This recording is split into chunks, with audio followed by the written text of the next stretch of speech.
আমরা খুবই হায় হায় করছি যে আমাদের সিনেমা কেন কেউ দেখতে আসছে না, সেভাবে আর্ট এক্সিবিশনে কেন ভিড় হচ্ছে না।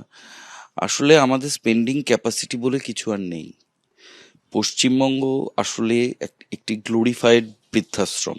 সেটা আমার স্পেন্ডিং ক্যাপাসিটি আছে বলে হয়তো আহ, আমি সহজকে একটি বেসরকারি দামি স্কুলে পড়াতে পারছি। কিন্তু আমারই মতন প্রতিভাশালী কেউ থাকতে পারে যার স্পেন্ডিং ক্যাপাসিটি আমার বাবার মতন। এবার তাকেও যোগ্য দৌড়নোর যে জায়গাটা আমি আমার সময় পেয়েছি, আজকে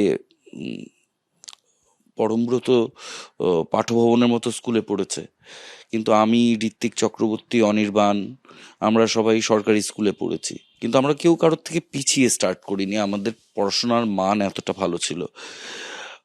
এই বছর জয়েন্টের রেজাল্ট বেরিয়েছে পুজোর কাছাকাছি।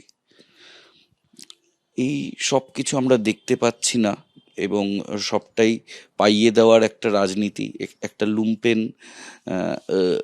লুম্পেনগিরিকে সেলিব্রেট করা, অর্থের যাদের অর্থ আছে তাদের একটা অর্থের অশ্লীল প্রদর্শন এই হ্যাভ নটসদের মধ্যে আরো প্রকট হয়ে উঠছে এই শহরে।